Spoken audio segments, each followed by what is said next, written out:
जैसे आपने देखते आए हो, आप इतिहास में कई भगत हुए हैं, भगवानों की पूजा करी, कईयों ने गुरु धारण करके पूजा पाठ किया, कईयों ने बिना गुरु धारण किए भी भगवान से प्रेम किया, पूजा पाठ किया। धन्ना जट भी उनमें से एक नाम है।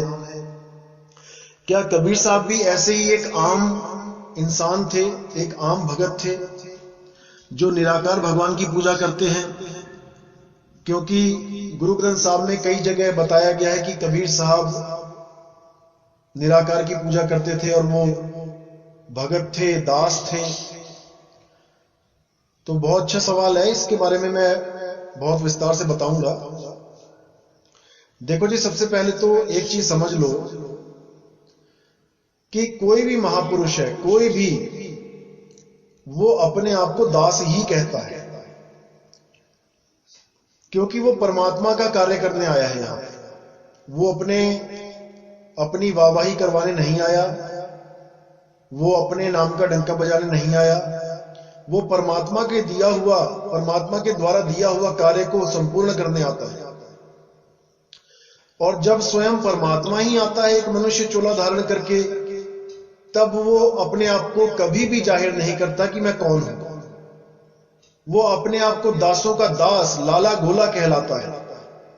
जैसे हमारे प्रधानमंत्री अपने आप को कई बार भाषण देते हुए चौकीदार कह देते हैं कि मैं देश का चौकीदार हूं, तो वो उनका एक भाव होता है कि मैं आप लोगों का सेवादार हूं, मैं इस देश का सेवादार हूं।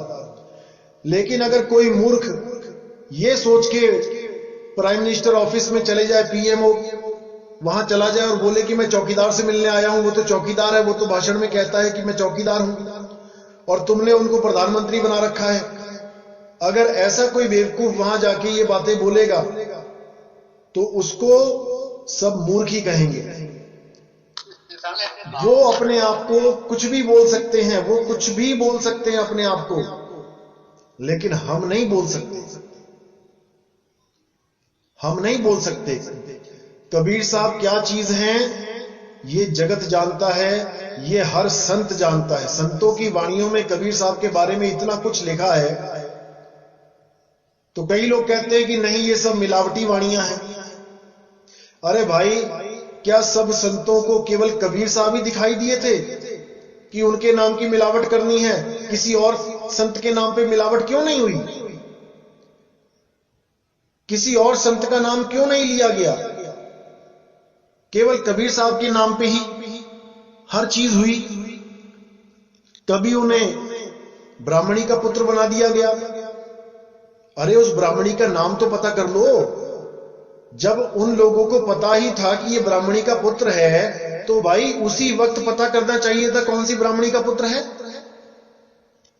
कुछ लोग कहते हैं कबीर साहब के माता पिता नीरू नीमा थे, जुलाहे थे। वहां पे भी खंडन किया गया। कुछ लोग कहते हैं कि कबीर साहब की बीवी थी माता लोई। अरे भाई, तो माता लोई उनकी बीवी थी, तो उनकी बीवी के पापा का, मतलब पिताजी का, माताजी का कोई नाम तो बता दो। क्यों आज तक कोई नहीं बता पाया? माता लोई का गांव तो बता दो, कौन से गांव से उनकी पत्नी थी। राम जी का इतिहास पता है, राम जी के दादा परदादा सबके नाम पता है। विष्णु जी का पूरा इतिहास पता है, कौन कौन से युग में आते हैं। सारे 10 गुरुओं का इतिहास पता है, कौन कौन सी माता जी हैं, उनके पिताजी का क्या नाम है, उनकी माता का क्या नाम है, उनके बच्चों का क्या नाम है। सबका इतिहास है। केवल कबीर साहब का इतिहास नहीं मिलता किसी को। इसके पीछे बहुत बड़ा राज है। उस राज को जो समझ जाता है उसका बेड़ा पार हो जाता है। और जो कबीर साहब को एक आम भगत मानता है, वो बेचारा इसी जन्म मरण में उलझा रहता है। मेरे कहने का मतलब ये नहीं कि आप परमात्मा कबीर साहब को मान के उनकी पूजा करना शुरू कर दो, बिल्कुल नहीं। कबीर साहब के बताए हुए सिद्धांत पे चलना है कि कबीर साहब ने क्या बताया। मुक्ति के लिए क्या जरूरी है, इस पे चलना है। अगर ये सिद्धांत आपको समझ में आ जाता है, फिर समझ लो कि आपको 84 में आपको जन्म मरण में डालने वाला कोई नहीं। और अगर ये सिद्धांत नहीं समझ में आता है तो आपको दोबारा आना ही पड़ेगा। और कोई कहे कि बिना गुरु के सिद्धांत समझ में आ जाएगा, भैया वो भी नहीं आने वाला, कभी नहीं आएगा। क्योंकि कबीर साहब का इस दुनिया में आने का मकसद ही ये था कि गुरु परंपरा को अटल बनाना है। और गुरु ही नहीं, सतगुरु परंपरा को। सतगुरु, गुरु तो बहुत हैं, गुरु तो सतयुग द्वापर त्रेता में गुरु ही गुरु हैं, जहां भी नजर मार के देख लो। लेकिन सतगुरु जो शब्द है वो कबीर साहब के द्वारा ही लाया गया इस दुनिया में। सतगुरु यानी सच्चा गुरु। क्योंकि किसी भी काल में, किसी भी धर्म में गुरु को झूठा नहीं बोला गया। जब कोई झूठा है ही नहीं तो सत्य यानी सच्चे गुरु का नाम कहां से आ गया भाई। जैसे सूर्य एक है तो कभी कोई नहीं कहता कि सच्चा सूर्य, आज सुबह सच्चा सूर्य निकला। सूर्य तो एक है। कोई नहीं कहता आज सच्चा चांद निकला, चांद तो एक है जो हमें दिखाई देता है। लेकिन गुरु अनेक हैं। राम जी के भी गुरु हैं, कृष्ण जी के भी गुरु हैं, सबके गुरु हैं, लेकिन सतगुरु कोई नहीं है। उस सतगुरु की परंपरा को चालू करने के लिए, चलाने के लिए स्वयं सतपुरुष शब्द गुरु एक इंसानी चोले में आया। उसी को बंदी छोड़ कबीर साहब कहा जाता है, जो आके रामानंद जी के पास रहे और रामानंद जी के पास रहते हुए उन्होंने गुरु जी को भी ज्ञान दिया और सब चेलों को भी ज्ञान दिया। वो ज्ञान कहां से आया उनके पास? जब उन्होंने गुरु धारण कर ही लिया रामानंद जी को, तो इसका मतलब कि उनके पास पहले ज्ञान नहीं था, तभी तो गुरु धारण करेंगे। लेकिन गुरु धारण किया है तो गुरु को ही समझाने लग गए, ऐसा कैसे हो सकता है? क्योंकि भाई वो पूर्ण थे, वो एक रोल प्ले करने के लिए आए थे, यहां पे लीला करने के लिए आए थे, गुरु परंपरा को अटल बनाने के लिए आए थे। जहां पे उन्होंने बहुत कुछ बोला गुरुओं के बारे में कि गुरु मेरे सभी बड़े अपनी अपनी ठौर, शब्द विवेकी पारखी सो माथे का मोर। कौन है वो शब्द विवेकी पारखी? अरे वो भी तो गुरु ही है, उसी को तो सिर पे बैठाना है। शब्द विवेकी पारखी यहां गुरु परमात्मा के लिए नहीं बोला कि परमात्मा शब्द का विवेक करेगा। अरे वो तो स्वयं शब्द है, शब्द का विवेक तो हमने करना है, गुरुओं ने करना है। और जब शब्द विवेकी गुरु आपको मिलेगा तब आपका कल्याण होगा। और इस दुनिया में एकमात्र शब्द विवेकी पारखी गुरु कौन है? वो स्वयं बंदी छोड़ है, जो अपना ही ज्ञान देने आते हैं, शब्द का ही ज्ञान देने आते हैं। वो अपनी जय जयकार करवाने नहीं आते कि मेरी जय करो मैं तब खुश होऊंगा। वो खुश होते हैं जब आप शब्द को ग्रहण करते हो,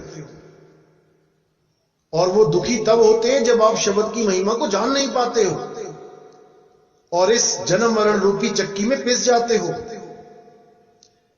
इसीलिए बोला गया कि चलती चक्की देख के दिया कबीरा रोए, और दो पाटों के बीच में साबुत बचाना कोई। अब ये दो पाट की चक्की चला कौन रहा है जिसको देख के कबीर साहब रो रहे हैं? इस पे विचार करना है। क्या जरूरत है ये चक्की चलाने की? किसको पीसा जा रहा है? कौन चला रहा है ये चक्की? जब तक इसका ज्ञान नहीं हुआ, जब तक आप इस चक्की चलाने वाले से बच नहीं सकते। इतना याद रखना। कौन चला रहा है ये चक्की? मन और माया मिलके चला रहे हैं। इसी को ज्योत निरंजन कहा जाता है। ज्योत यानी ज्योता वाली माता, आदि माया, और निरंजन यानी अलख निरंजन। यही मन और माया की चक्की सदा सदा से चल रही है। जब तक इस मन और माया को आपने पहचान नहीं लिया सही से, जब तक आप इसको त्याग नहीं सकते। अगर आपने सांप को रस्सी समझ के पकड़ लिया है तो आप उसको छोड़ोगे नहीं, लेकिन जब आपको बोध हो जाएगा कि भैया ये रस्सी नहीं ये सांप है, फिर आप उसको पकड़ोगे भी नहीं। तो ये बोध कौन कराएगा? ये गुरु का काम है, गुरु बताएगा आपको। आज बहुत से लोग ये बातें करते हैं, गुरु की जरूरत नहीं है, गुरु की जरूरत नहीं है, और प्रमाण कहां से दिखाते हैं? वाणियों से। अरे भाई, वाणी किसने लिखी? वाणी भी तो एक इंसान ने लिखी है। अगर वही इंसान बोल के समझाने लगे तो तुम क्या उसको गुरु नहीं कहोगे? भाई, जो ज्ञान देता है, जो ज्ञान बताता है, उसी को गुरु कहते हैं, और जिसका ज्ञान दिया जाता है उसको सतगुरु कहते हैं, उसको शब्द गुरु कहते हैं। जब तक गुरु आपके जीवन में नहीं आएगा, आपकी आध्यात्मिक यात्रा शुरू नहीं हो सकती। आपको समझ ही नहीं आएगा मैं करूं तो करूं क्या। कभी कोई नाभि में ध्यान लगाने लग जाएगा, कोई श्वासों में सोहम का जाप करने लग जाएगा, कोई हृदय में ध्यान लगाने लग जाएगा, कोई कंठ चक्र में फंस जाएगा, कोई त्रिपुटी में ध्यान लगाने लग जाएगा, कोई ब्रह्मरंध्र में उलझ जाएगा। जा ही नहीं सकते कहीं जब तक सतगुरु विदेही शब्द का बोध ना करा दे, उस परम ज्ञान को ना समझा दे जो दसम द्वार से पार है। नहीं तो ये जितने भी जीव हैं, जितने भी भगत हैं, ये सब दसम द्वार के अंदर की ही साधना करके अपना जीवन बर्बाद करके चले जाते हैं।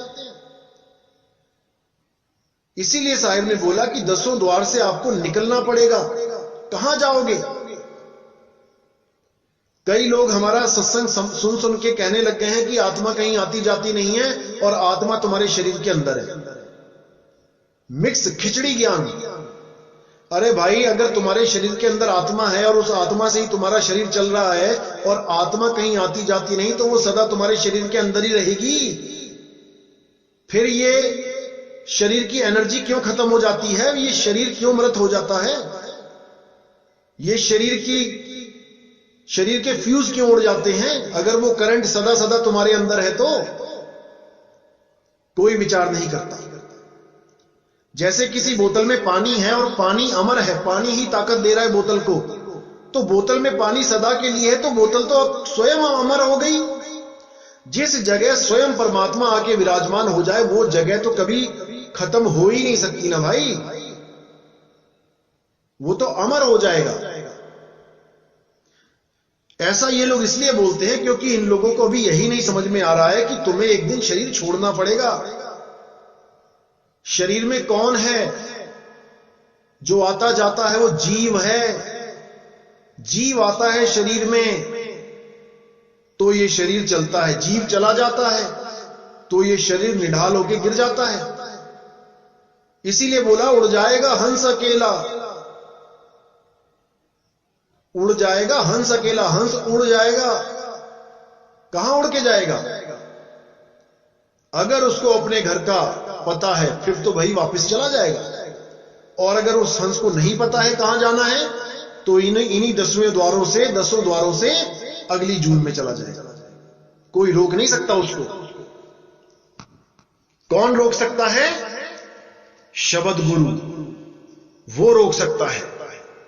कैसे रोकेगा? जब कोई भेदी सतगुरु आपके जीवन में आके उस शब्द गुरु का लखाव करेगा, तब आप अपनी सूरत को उस शब्द गुरु से जोड़ना शुरू करोगे। और जिस दिन वो आप पे दया कर देगा, आपकी सूरत को उस अचल घर का, उस निज घर का ज्ञान हो जाएगा, बोध हो जाएगा। ये शरीर निज घर नहीं है, ये कच्ची मिट्टी का शरीर निज घर नहीं है। इस घर के बनने से पहले कहां थे? वो है तुम्हारा निज घर। ऐसे लाखों करोड़ों शरीर छोड़ के आ चुके हो, 84 लाख में भ्रमण करके आ चुके हो। आज कहते हैं लोग कि कहीं आना जाना नहीं है, शरीर में ही ध्यान लगा लो। अरे भाई, अगर इस शरीर से निकलोगे तो दूसरे जन्म में अगर जाओगे तो भाई कोई ना कोई रास्ता तो तय करना ही पड़ेगा। फिर भी तो कहीं से निकल के कहीं जा रहे हो। आज तुम अचल कैसे कह दोगे उसको जो अंदर विराजमान है? जब वो शरीर बनने से पहले इसमें नहीं था तो शरीर छोड़ने के बाद कहां रहेगा? उसको कैसे अचल कह सकते हो आप? वो अचल नहीं है भाई, जीव अचल नहीं है, आत्मा अचल है। आत्मा अडोल न डोलई, गुरुमुख पाए सुहाए। क्योंकि इन लोगों को अभी जीव, शिव और पीव का ज्ञान ही नहीं है, क्योंकि इन्होंने कभी गुरु धारण ही नहीं किया। केवल किताबों में पढ़ पढ़ के, ग्रंथों को पढ़ पढ़ के, उनके शब्द अर्थ देख देख के एक मनमुखी ज्ञान, एक खिचड़ी ज्ञान अपने दिमाग में फिट कर लिया है। अगर कोई गुरु बनाया होता तो जरूर इनको ज्ञान होता कि जीव, शिव और पीव क्या होता है। जब मैं गुरु ग्रंथ साहब की वाणी खोलूंगा जीव, शिव, पीव की, तो परमात्मा शायद इनको सद्बुद्धि दे। तो अगला सवाल जो है वो ये है कि क्या कबीर साहब 120 साल का जीवन जी के दोबारा कभी किसी संत को नहीं मिलने आए? यानी वो दोबारा जो बताया जाता है कि वो आते हैं, संतों को मिलते हैं, ये क्या झूठी बात है? बिल्कुल झूठी नहीं है भाई। आप देखोगे कि बहुत से संतों ने कबीर साहब का जिक्र किया अपने ग्रंथों में, अपने ग्रंथों में उनका जिक्र किया है। तो अगर कबीर साहब नहीं है वो जो उनको मिले हैं, तो भाई उनको ग्रंथ में जिक्र करने की क्या जरूरत पड़ गई? किसी और का जिक्र क्यों ना कर दिया? या फिर खुद को ही परमात्मा क्यों ना घोषित कर दिया? खुद को ही महान क्यों ना बता दिया ग्रंथ के द्वारा कि मैं ही परमात्मा था, मैं ही अवतार लेके आया? केवल कबीर साहब की ही महिमा क्यों गाई सारे संतों ने? इसके पीछे बहुत बड़ा राज है, लेकिन ये आम आदमी को समझ में नहीं आता, क्योंकि उनके दिमाग में वही रंग चढ़ा है जो पुराने बुजुर्गों ने चढ़ा दिया है। इसलिए इसको विस्तार से समझना पड़ेगा। आगे और भी सत्संग करेंगे गुरु ग्रंथ साहब के हिसाब से, तब आपको समझ में आएगा कि कबीर साहब क्या हस्ती हैं। क्योंकि गुरु ग्रंथ साहब में भी बहुत से कोड लगे हैं जो अभी खोलने हैं, और कबीर साहब के बारे में भी बताया जाएगा कि कबीर साहब आते कैसे हैं इस दुनिया में। क्योंकि लोग समझते हैं कि वो गर्भ से आते हैं, वो कभी गर्भ से नहीं आते भाई। ना हम लीना गर्भ बसेरा, बालक होए दिखलाया। इसका प्रमाण गुरु ग्रंथ साहब में भी दिया जाएगा, आपको तब समझ में आएगा। तो कई लोग कहते हैं कि क्या कबीर बीजक ही सबसे पवित्र ग्रंथ है, यानी कि बहुत इंपॉर्टेंट ग्रंथ है जिसमें मिलावट नहीं है, बाकी ग्रंथों में मिलावट है? यह बिल्कुल गलत है। देखो जी, संतों की वाणियां जो होती हैं वो बहुत रहस्यमयी वाणियां होती हैं, उनमें कोड लगे होते हैं। जब तक उन कोड को खोलने वाला कोई नहीं खोलेगा, ये बिल्कुल उसी दरवाजे की तरह है जैसे खुलजा सिमसिम वाला दरवाजा था। वो दिखने में तो दरवाजा है, लेकिन वो खुल नहीं सकता। उसको देख तो सकते हो आप, लेकिन उसको खोल नहीं सकते। इसी प्रकार संतों की वाणियों में जो शब्द होते हैं, उन शब्दों को आप देख सकते हो, पढ़ सकते हो, समझ भी सकते हो, लेकिन उन कोड को आप, उस भाव को आप नहीं जान सकते कि वो किस भाव में बोली गई है, उसके पीछे रहस्य क्या है, उनको आप नहीं जान पाते। तो एक एक कोड खोले जाएंगे। और कुछ लोग कहते हैं कि बहुत से ग्रंथों में मिलावट है, जैसे गरीबदास जी के ग्रंथ में भी मिलावट है। कोई कहता है 50%, कोई कहता है 70%, कोई कहता है 90%। अरे भाई, गरीबदास जी के ग्रंथ में जो मिलावट करने जा रहा था ना, उसको लकवा मार गया था। अगर आपको इतिहास नहीं पता, छुड़ानी धाम जाके पूछो। जो भाई वहां पे ग्रंथ साहब में मिलावट करने जा रहा था, उसको लकवा मार गया था। और गुरु ग्रंथ साहब में भी जो मिलावट करने जा रहा था, जहां पे लिखा है कि मिट्टी मुसलमान की पेड़े पई कुम्हार, वहां पर ग्रंथ साहब में मिलावट करी गई थी एक शब्द की, लेकिन उसको होने नहीं दिया गया। वहां मिट्टी मुसलमान की जगह मिट्टी बेईमान की लिख दिया गया था।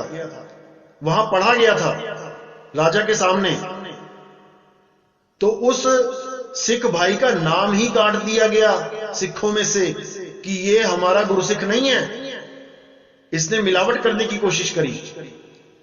इसी प्रकार संतों की वाणियों में मिलावट नहीं होते, गुप्त भेद होते हैं जिनको समझा जाता है। तो अगला सवाल है,